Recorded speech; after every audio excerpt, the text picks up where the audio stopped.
ഞാൻ ആരെക്കുറിച്ചും പരാതി പറഞ്ഞിട്ടില്ല. ഞാൻ നടന്ന കാര്യങ്ങളൊക്കെ KPC പ്രസിഡൻറ്റിനോടും പ്രതിപക്ഷ നേതാവിനോടും വിശദീകരിച്ചു. അതല്ലാതെ ഞാൻ ആർക്കെതിരായിട്ട് നടപടിയെടുക്കാനും ആവശ്യപ്പെട്ടിട്ടില്ല. ആരെക്കുറിച്ചും ഞാൻ പരാതിയും പറഞ്ഞിട്ടില്ല. ഇല്ല, രാഹുൽ ഗാന്ധി എന്താ സംഭവിച്ചതെന്ന് ചോദിച്ചു ഞാൻ കാര്യങ്ങൾ അദ്ദേഹത്തിനെ ധരിപ്പിച്ചു. അത്രയും വേണ്ടേ. എന്തെങ്കിലും ഉറപ്പുകൾ ലഭിച്ചിട്ടുണ്ടോ രാഹുൽ ഗാന്ധിയുടെ ഭാഗത്ത് നിന്ന്? അല്ല, അദ്ദേഹം അതിൻ്റെ കാര്യങ്ങൾ അറിയാൻ വേണ്ടി വിളിച്ചതാണ്.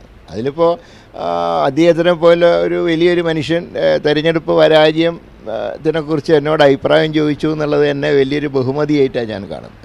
കാരണം ഈ തിരക്കിനിടയിലും അദ്ദേഹം അതിന് സമയം കണ്ടെത്തി. കാരണം ഇത്രയും തിളക്കമാർന്നൊരു വിജയം കേരളത്തിലുണ്ടായപ്പോൾ പരാജയപ്പെട്ടൊരു സ്ഥാനാർത്ഥിയോട് വിളിച്ച് എന്തുകൊണ്ടാണ് ഇങ്ങനെ സംഭവിച്ചതെന്ന് ചോദിക്കാനുള്ള ഏറ്റവും വലിയൊരു ജനാധിപത്യ ബോധം അദ്ദേഹത്തിൻ്റെ ഭാഗത്തുനിന്നുണ്ടായി. അത് തന്നെ എനിക്ക് ഏറ്റവും സംതൃപ്തി നൽകുന്ന ഒരു കാര്യമാണ്. തൃശ്ശൂരിലെ ക്രിസ്ത്യൻ വോട്ടുകൾ നഷ്ടപ്പെടുന്നത് എന്താണ് ഒരു വിലയിരുത്തൽ? ഒരു EDയുടെ ഇടപെടൽ അവിടെ ഉണ്ടായതൊരു കാരണമായിട്ടോ? അല്ല, അങ്ങനെയൊന്നും നമുക്ക് പറയുന്നത് ശരിയല്ല. കാരണം ഒരെലക്ഷനോട് കൂടിയിട്ട് ലോകം അവസാനിക്കില്ലല്ലോ. പക്ഷേ അത് അവിടെ മാത്രം ഉണ്ടായ ഒരു പ്രതിഭാസമായിരുന്നു. തൃശ്ശൂർ മാത്രമാണ് ക്രൈസ്തവ വോട്ടുകളിൽ വിള്ളലുണ്ടായത്. മറ്റ് നിയോജകമണ്ഡലങ്ങൾ ഇപ്പം അങ്ങനെയാണെങ്കിൽ കോട്ടയത്തും ഇടുക്കിയിലൊന്നും ജയിക്കില്ലല്ലോ. കോട്ടയവും ഇടുക്കിയിലും എല്ലായിടത്തും തന്നെ നല്ല റിസൾട്ട് വന്നല്ലോ. പക്ഷേ തൃശ്ശൂരിൻ്റെ ഒരു പ്രത്യേക സാഹചര്യത്തിൽ അവിടെ വോട്ട് നഷ്ടപ്പെട്ടു. ആ നഷ്ടപ്പെടാനുള്ള കാരണം കഴിഞ്ഞ 5 വർഷക്കാലമായിട്ട് അവിടെ മത്സരിച്ച സുരേഷ് ഗോപിയും അദ്ദേഹത്തിൻ്റെ പാർട്ടിയും നടത്തിയ പ്രവർത്തനങ്ങളാണ് സത്യം പറഞ്ഞാൽ ഈ പരമ്പരാഗത വോട്ടുകളിൽ വിള്ളലുണ്ടായത്. അത് കണ്ടുപിടിക്കാൻ കഴിഞ്ഞില്ല. ഈ പ്രവർത്തനങ്ങൾ സുരേഷ് ഗോപി നടത്തിയ പ്രവർത്തനങ്ങൾ സംബന്ധിച്ച് താങ്കളും പാർട്ടി മനസ്സിലാക്കിയില്ല എന്ന് പറഞ്ഞു. അപ്പോൾ TN പ്രതാപൻ ഇതൊന്നും താങ്കളെ കൃത്യമായി കൺവേ ചെയ്തില്ല. കാരണം അങ്ങയുടെ തെരഞ്ഞെടുപ്പിൻ്റെ പ്രധാനപ്പെട്ട ചുക്കാൻ പിടിച്ച ആളുടെ TN പ്രതാപനാണ്. അദ്ദേഹം ഇതൊന്നും അല്ല, 5 വർഷം നടന്ന കാര്യങ്ങളെക്കുറിച്ച് കാര്യങ്ങൾ മനസ്സിലാക്കുന്നതിൽ വീഴ്ച പറ്റി. അതാണല്ലോ. അല്ലെങ്കിൽ MP ആണല്ലോ അത് കൃത്യമായ പൾസ് അറിയുന്ന ആൾ. അദ്ദേഹത്തിന് കൃത്യമായി താങ്കളോട് കമ്മ്യൂണിക്കേറ്റ് ചെയ്യാമായിരുന്നുവല്ലോ. ഇല്ല, അദ്ദേഹം അത് മനസ്സിലാക്കിയതായിട്ട് എനിക്കറിവില്ല. അത് കാരണം അങ്ങനെയാണെങ്കിൽ അദ്ദേഹം പറയുമല്ലോ ഇവിടെ ജയിക്കാൻ ബുദ്ധിമുട്ടാണ് എന്ന്. അങ്ങനെയൊന്നും പറഞ്ഞില്ല. ഇവിടെ നല്ല ചാൻസ് ഉണ്ട്. പക്ഷേ ഈ ഇങ്ങനെ പത്മജ മാറിയൊരു സാഹചര്യത്തിൽ ഇങ്ങനെ ഞാൻ വന്നു നിന്നാൽ അത് കുറേ കൂടെ ഫലപ്രദമാവുന്നതാണ് അദ്ദേഹം പറഞ്ഞത്. ഈ പത്മജ പാർട്ടി മാറിയത് ഏതെങ്കിലും രീതിയിൽ സ്വാധീനിക്കപ്പെട്ടിട്ടുണ്ടോ? 1% പോലും അത് ബാധിച്ചിട്ടില്ല. അത് പത്മജ കോൺഗ്രസിൽ ഉണ്ടെങ്കിലും റിസൾട്ട് തന്നെയായിരിക്കും. ഈ തെരഞ്ഞെടുപ്പ് രാഷ്ട്രീയത്തിൽ വിട്ടുനിൽക്കാനുള്ള തീരുമാനം അതിലൊരു മാറ്റവുമില്ല. അതെ, അടുത്ത ലോക്കൽ ബോഡി ഇലക്ഷനിൽ സജീവം. ഇപ്പോൾ പാലക്കാട് ഉപതെരഞ്ഞെടുപ്പ് നടക്കാൻ പോവുകയാണ്. VK ശ്രീകണ്ഠനെ പോലുള്ളവരൊക്കെ പ്രതികരിക്കുന്നത് അങ്ങ് മത്സരിക്കാനുള്ള സാധ്യത തള്ളിക്കളയുന്നില്ല എന്നുള്ളത്. അതായത് അസംബ്ലിയിലേക്ക് 2 കൊല്ലം ഉണ്ടല്ലോ.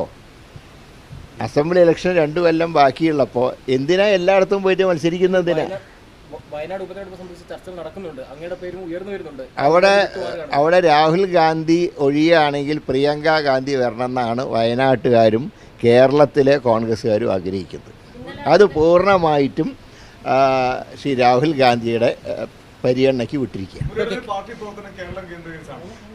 അല്ല, ഞാനല്ലെങ്കിലും ഇനിയിപ്പോൾ MP അല്ലാത്ത സ്ഥിതിക്ക് ഡൽഹിക്ക് വരേണ്ട ആവശ്യമില്ല.